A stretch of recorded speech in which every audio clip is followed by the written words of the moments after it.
Thank you for the tip. Sure.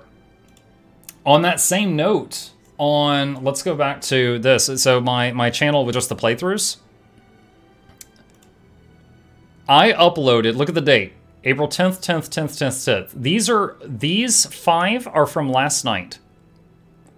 The first one, I did a ping. Because this channel, everyone who subbed to this knows what it is. I did a ping for the first one, and I did not do a ping for the others. So essentially, I do one broadcast for every batch of videos. I learned very quickly that people get annoyed when I do 5 pings in a day, or 8, or 12. So, that's another trick you can do. So, yeah. Okay, let me go back to the Discord here. Name. Evil Myself. Interested in content creation. Question. What are your requirements for any sponsorship deals for games on Twitch and YouTube? My requirements? Do you need to actually like the game for you to accept the deal, or would you accept if they throw enough money at you? I mean, we've all got a price, right? Like, if Mr. Beast is like, hey, would you skip your stream tomorrow for $1,000? I'd probably say no, because I got a streak of 1,400 days in a row, and $1,000 is not enough for me to mess. I mean, my wife might slap me for this, but I'd be like, that's not enough to make me want to skip the streak. However, if that number started going up, I might miss a day. Like 100K, I would absolutely skip it for 100K. So somewhere between 1K and 100K is my price, and I don't know what my price is, but it's there. So yeah, I'm sure I would, somewhere in there. But would I actually like the game? So there's definitely a spectrum of like, oh man, how can I do this? Hold on a second here. All right, paint. All right, we need circles. All right. So here's like enjoyment of the game, and then here's like money, right? So I will, let's say joy, and then money. If I really, really like a game, I am happy to do a sponsored stream for it and get paid, even if I'm not getting paid much. Now, I will try to negotiate as good a deal as I can every time. There's often a bunch of back and forth. But Riftbreaker, I don't know how many of you know that is. I had an eye on the Riftbreaker game because I was interested in it. Then they contacted me and said, hey, we're looking for people to play this. We think you might like it. And I was like, oh, well, okay, yeah, that sounds like something I could maybe do. Boy, I would have done it for so cheap, because I was interested. However, they came to me and they were like, oh, hey, would you do this? I'm like, oh, we have my normal rate. I was like, please don't decline, please don't decline, please don't decline, because I wanted it. I wanted to do it. Then on the flip side, mobile games. Now, I'm addicted to Raid Shadow Legends. Like, here it is. I'm fighting the Minotaur on the other screen right now while I talk to you guys. However, there has been some mobile games I've done. Marvel Strike Force. I was like, that's fine. But basically, it had to be at least decent. I had to look at it and not, like, groan, right? If it was like, yeah, that looks like it could be fun for an hour. If it looks like that level of enjoyment or better, yeah, I would do it if the price is right. Some of you may remember Mech Arena. That was actually a lot of fun. I was surprised by how much fun we had in that. Me and a bunch of mods got together, and we played that one together. And we played Mech Arena. We did the sponsored segment, and we were just blowing each other up in robots. It was actually a lot of fun. That one, I took it, and I thought that it was going to be like over here. But it actually was like a lot of fun. It was actually very enjoyable, and it was like, oh yeah, and I got paid for this. That's great. I still play it. There you go. That's why they sponsor us, is because they're hoping to get more customers. That's exactly it. Have you heard about Raid Shadow Legends? Believe me, I have. So my requirements: it either has to look really fun, or pay really well if it doesn't look fun, and I've at least got to have at least a passing interest in it. And another thing I do with my own channel that not many streamers do is sometimes they give you stretch goals. They'll be like, hey, if you get at least 50 people to download our game, we'll give you a bonus. 100, another bonus, 150, another bonus.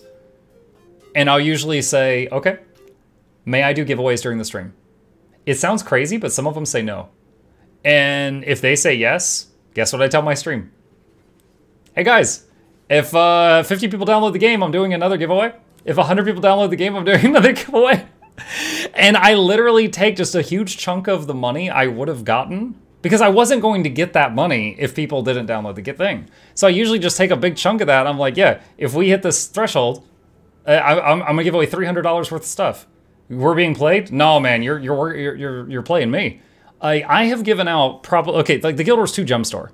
Through sponsored events and that system I just described, I have given out $2,000 worth of stuff from this store to you guys when we hit stretch goals.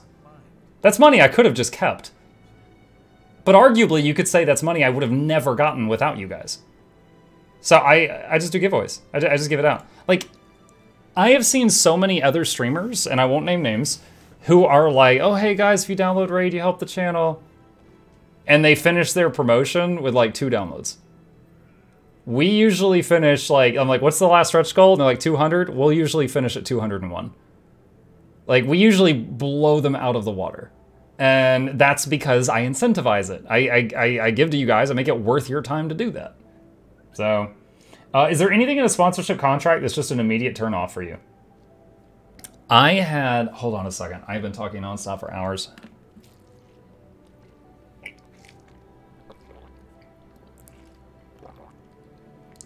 Okay. I had a contract very recently. I won't say who it was because I'm not trying to burn any bridges within the space. They offered me a deal, and I was like, I want to be very honest with you guys because I want the kind of business partners that I can be honest with. And they are like, okay. And I said, I am trying to decide if this has value for me. Like, I'm trying to decide if I need this. Because some of it sounds good, but some of it I already have. Like, you're offering me connections that I already have. And so it's like, it's kind of like you're buying a bundle on Steam and you already have half the stuff in the bundle. That's what I felt like. And they were like, okay, well, da-da-da-da-da-da-da. I was like, okay, you know what? I think, and we went back and forth for a long time. And I was like, I've talked to my wife. We've looked over what you've told me. I'd be up for giving this partnership a try. And maybe we could try it for a few months and see how it goes. And they were like, okay, that's fantastic. We'll send you over a contract. I was like, okay. They sent me over a contract. And a couple of the items in the contract were absolutely not what they told me verbally. Now, I could have just been like, tap, tap, tap, you know? However, there had already been a few things. Like, our very first meeting that we talked, they double booked and they had to reschedule me. Okay, super minor thing, not a big deal. Then I asked them a question afterward, and like 3 days later, I was like, bump. And they're like, oh, I'm so sorry. Here's the answer to your question. And then when I told them that I would do the thing, they didn't respond for days. And I was like, you know what? I'm not that hard up on doing this, so I'm just going to wait. 7 days later, they're like, oh my God, I'm so sorry. We totally missed your message. So there was like 3 times that they had done something that I would say was a really minor social infraction, but it just was piling up. So I got to this point in this contract where it did not match what they said before. And I was like, you know what, guys? I'm sorry. I do not wish to burn a bridge, but I would like to withdraw. I'm no longer interested in doing this. So, you know, as far as like, is there anything that's immediate turnoff? I mean, people not being punctual, people not sticking by their word. Like, I showed up for work 1,400 days in a row through Saturdays and Sundays and vacation days and never missed a day. I know I'm punctual. It's freaking every other adult I have to interact with that I'm worried about. I'm not asking anybody else to work on weekends or work their vacations, but if they can't even respond to me within 7 days, I'm like, why do I need to waste my time on you? So yeah, and punctuality, and you know, the contract matching what they verbally said, you know, stuff like that. I've never had anything of like, oh, hey, you sell your soul in line 9B, and they're like, you got us. Like, I've never seen that in the contract, but it's usually just like manners and stuff like that. Yeah. Let's see. Now, I will say, I will add, there will be a point, if you do this full time, where, like, you get sponsorships, you're like, oh my god, yes, I need this to pay bills, and you're taking everything. And then, if luck favors you and you grow more, you get to a point where you can be a little picky.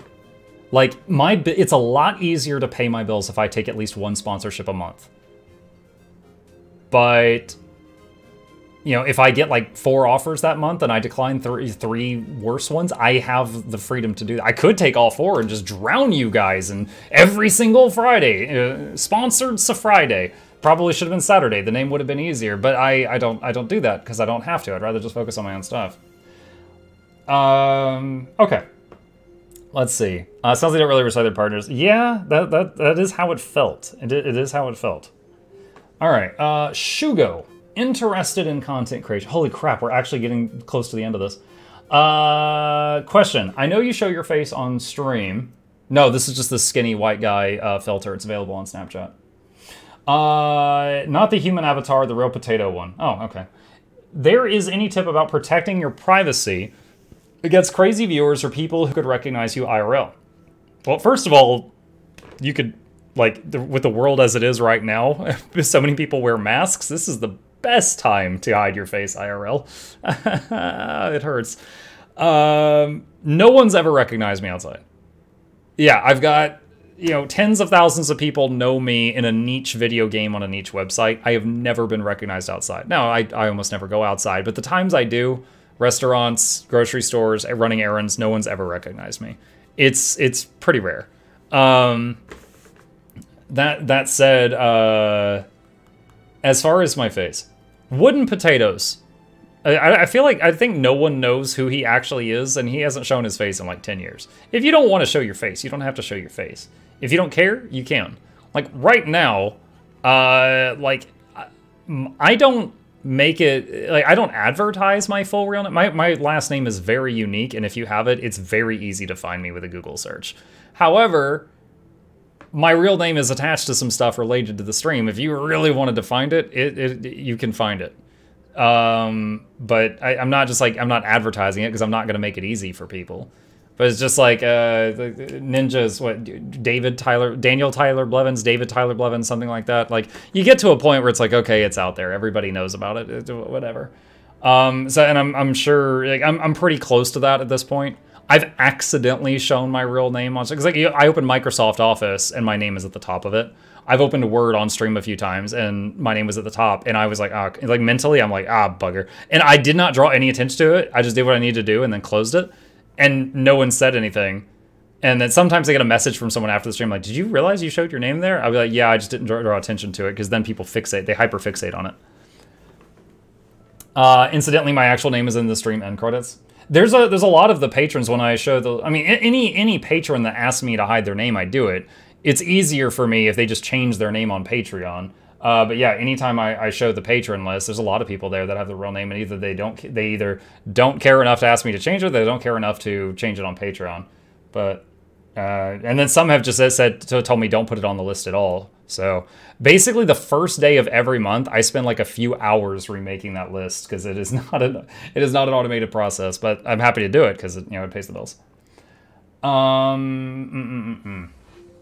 Do you miss playing games with friends? Only Dungeons and Dragons. Most of the time I play is with friends on Discord. They totally aren't PG for stream. Any tip if I want to start? I'll be honest, most of the, not all, but most of the times I play games with other people where other people have some semblance of control over the game, I feel like my stream gets worse. That's why my variety games are always single player. Like, I'm actually considering quitting World v Wednesday. I'm not having fun there lately. If I can find another commander to lead it so I can just follow and do my thing and just play and then also like interact with Twitch chat, I might do that. But I'm not enjoying it. There's too much control is given to other people. And I feel like it can become a bad stream because we're getting like stream sniped and just hunted down and stuff like that. And I'm not having fun. And I don't have to do that if I'm not having fun. And same with PvP. You can have if you're playing a competitive game as opposed to like a single player story driven game, you are going to be subject to the whim of the people around you. So yeah. Patreon stream win. D&D Patreon stream win. I just doing a stream and also a YouTube video every single day. I don't have the time to set up a D&D campaign. Let's see. Chewbacca stream. You're on SOS. Join Endo's group Wednesday night. I'm on Gates of Madness. Okay, so games with friends. I mean, you know, when I worked in tech support, like every 2 weeks, sometimes it was like every 2 months, but like every 2 weeks, all the guys, because it was all mostly guys that worked there, and there was one gal that worked there. We would all get permission from our spouses to stay late and play Dungeons and Dragons. We would order pizza right at the end of the workday. Pizza would show up. There was a Dairy Queen across the street. We'd get a bunch of Blizzards, and we would have like sodas already in the fridge, and we would play D&D from 6 p.m. until midnight. And it was so much fun, and it was so silly. And yeah, it was great fun, but it was like once a month, once every 2 months sometimes because of like scheduling. Like there would constantly be someone important whose wife or husband wouldn't let them. What the hell's a Blizzard? It's a company that is getting sued by the state of California, actually. And we picked up 3 of them. Hang on a second. A Blizzard is kind of like a milkshake, but it's a lot thicker. They actually hand them to you upside down, like they're just taunting the face of God. But you have to eat them with a spoon, because they won't go through a straw. And my personal favorite is the one with Oreo chunks. But yeah, they give it to you upside down because they're so confident it won't pour out, and you just flip it back over. But yeah, that's a Blizzard. It's not quite ice cream, but it's very bad for you, and it's very good. All right. I'm Looney says, do you remember those days when people were getting swatted? Were you ever worried it would happen to you? I mean, that still happens sometimes. I was never really worried about it happening to me, but also I've never been vocal about where I live. I have had hate raids before. I've had like hate raids. Fortunately, there's so many people that are like, Twitch, you need to fix hate raids. Twitch has literally already given us all the tools. Like, as a streamer, we already have all the tools to handle hate raids. You know, just immediately, I'm like, Fluke, get him! And she's like, bam! And she puts chat into like subscriber-only mode. And then all the bots just, they're silent. Or let's say all of them are spamming one phrase. Like, you know, like, we hate Muckluck. We just literally go to the bad word filter, and we add the phrase they're spamming to the filter, and they all just get zippered. Immediately. They all get muted. Like, it's... And then, usually, if they're all muted for a few minutes, they give up and go home. And they find some other target. We have the technology. So I've been hate raided multiple times. I've never been swatted, which is good. I would like to not get shot. But the stories of people getting swatted slowed down dramatically after that one guy died. TLDR, there was someone that swatted somebody else, and they ended up going to the wrong house, and the guy came out, and they thought, yeah, he ended up dead. And so it was like the general public and, you know, police forces and stuff started taking it a lot more seriously after that. Okay. Let's see. How do we hire a flute girl? There is only one. The more people get famous, the more hate they get sometimes. That's the thing. Let's say 1% of people that see me hate me. Okay, well, let's say 1% of the people you meet will hate you. You might not even run into 100 people in a day that you talk to. Me? I'm talking to 400 right now. You know, it's 4 people I gotta fear in this chat. Is it you? Is it you? Is it you? So, yeah, I mean, the larger you get, even if 99% of your audience likes you, if 1% hates you, yeah, and it could be a really weird 1%. Even weirder if they're the ones that, like, stalk you or something. I'm one of them. Yes, one of my top Patreon supporters. There's a hater right there. Okay. Kessie, who is interested in streaming. So, by the way, this is the last question from the prepared sheet. My voice is raw. If anybody else has questions, start getting them ready because we're wrapping this up otherwise. Kessie says, I'm interested in streaming. Question, how do you pick mods? How do you decide you need more mods as you grow? Okay, so I didn't even know what a mod was for the first year. And then there was one dude in my chat named White Tiger. That was his username. And White Tiger said, "Can I be a mod for you?" And I was like, "I don't know what that is." And he explained it to me, and it was basically policing chat, banning and stuff like that. The thing was, if you have hardly any viewers, you don't need a mod. But I was around maybe 20 viewers at that time, and I was like, that sounds nice. And yeah, you're here every single day. That's fine, sure. And occasionally you're going to have a difference of beliefs. Like you might have a mod and they think something is crossing the line and they ban a user and they're like, and you might be like, "Oh God, I'm sorry. No, down, calm down. It's fine. I'm sorry for my mod. They were trying to, it's like a friggin' dog just being overprotective sometimes." However, other times you might be like, "I wish you had handled this." They were like, "Oh, I thought the guy was just kidding. It's fine." So if you're going to get a mod, you need to get one that's sort of on the same page as you. It depends. And how do you decide you need more mods? Okay. If you're a massive streamer like Ludwig, he pays his mods like a full-time salary.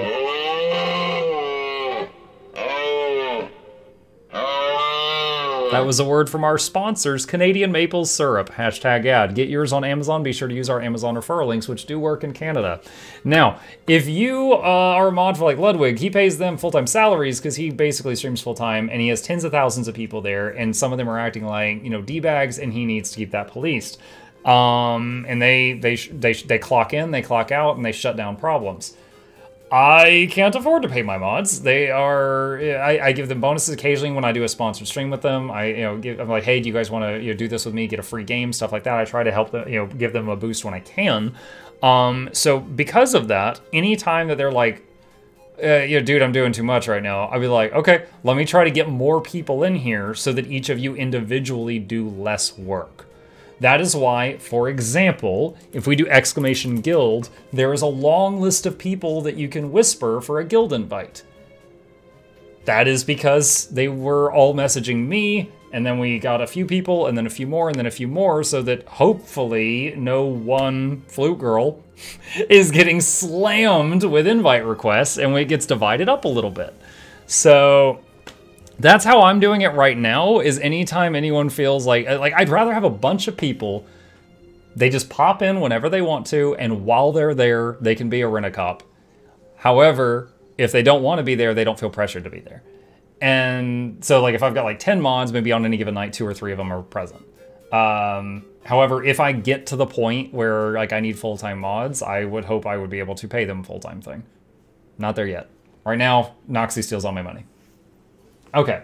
What went into your, let's see, number 2. What went into your decision to open Patreon and the website?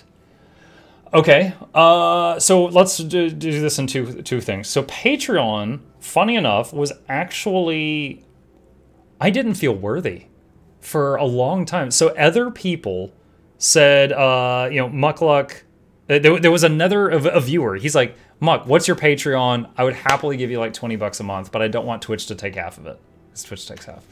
And I was like, "I don't have a Patreon." He's like, "If you set one up, I'll sign up for it." That's some motivation. So I start looking at Patreon. On Patreon, of course, you have different perks and stuff like that for it. Hold on, if I open the Patreon command, will it open the page from my perspective or from an end user's perspective? Okay, so all right, so this is my Patreon right now. So you go here, and the main thing that I offer is early access to unreleased videos. So basically, I make a video, and it is available to the patrons and the Twitch subscribers, but then it goes public like days to a week later. So they get early access. So that was something I thought of that I could do. Additionally, if someone is a tier 3 membership or higher, they can choose a sound that plays every day when they join. And that has gotten a lot of people. For example, we just heard a moose noise a minute ago. That was for a moose's Patreon noise. Now, the idea is I wanted it to at least give them something of value. And there's a lot of stuff here. You get access to special channels, early access to projects. Your name is in the credits. We do a Q&A video each month in tier 2. Not this Q&A, but a different one. Julia one day said she would be interested in seeing my scripts for my videos so you could see the creative process. So I added access to my Google Drive with all my scripts if you want to see them. Julia never signed up for my Patreon. She totally trolled me. I don't even know if anybody's ever looked at the scripts. The Penthouse has the unique sound, a director's cut video, stuff like that. You know, the people from here and higher, there's people that will have private chats each month, talk about things like that. Sponsor of the Zone, occasionally people will pop in and out of. I had to limit the slots for Sponsor of the Zone because they basically get to hijack the stream one day a month. And if by some happenstance I got too many people there, I literally wouldn't be able to stream Guild Wars 2. So I limited how many slots are there. And there's been some months we've had no sponsors and some months we've had 3. For example, Nier Automata, I only played that because of a Sponsor of the Zone ordered me to play it. Ended up loving it, played through the whole thing. I only had to play it one night, but I ended up doing the entire game for like the next 2 weeks. Wouldn't have done that without him. And so when I first set up Patreon, I did not feel worthy of it. I was like, oh my God, people are giving me money and like I'm not giving them anything of value in return. So what I did is I spent a day and I went to Patreon and I just searched for like game related Patreons and I just started looking at what other people were doing and taking notes. And like the sound effects, I got that idea from another guy that was doing that named Bog Otter, who coincidentally also does some Guild Wars 2 stuff. And you know, it's just a lot of ideas I saw from other people. Early access to videos, that was another one, private videos, stuff like that. And I did that from them. And then, you know, at that point, I just started publicizing it. At the end of every stream, I pull up the patrons, I thank the patrons, I blow them kisses, and I tell people if you're interested in joining this, you get early access to blah, blah, blah, blah, blah. I give it a quick plug at the end of most of my videos, and the list of people has slowly grown. And at this point, my God, it makes everything much easier. Like, I did not get a video editor until after Patreon. It was not until after Patreon I was able to afford a video editor. So you could argue that Patreon pays for that. Additionally, the second part of the thing was, so you said, what made you decide to open the Patreon? I was actually pressured into it at first, but if you think you can offer anything of value on the Patreon, one great thing about it is that, okay, auto renewal. All right, you might have someone, like, let's say here in the chat right now, let's say you're like, yeah, you know, Muck, I like the cut of your giblets. I'm going to give you my Prime each month. However, Prime doesn't auto-renew. Maybe you in your heart of hearts might want to do that for me each month, but it doesn't auto-renew. So maybe instead of every 30 days, it's like every 40 that you renew it, or every 45, right?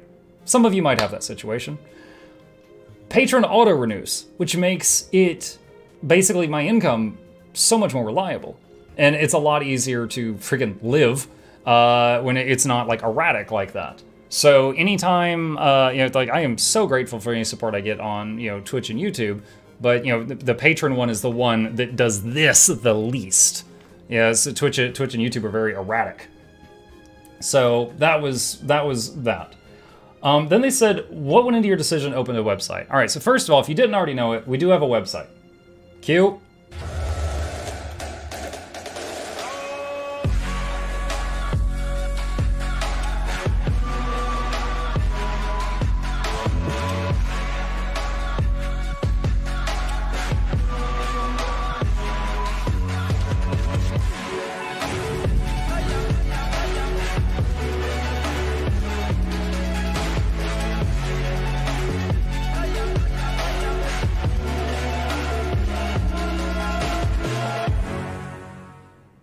Okay, so what went into that?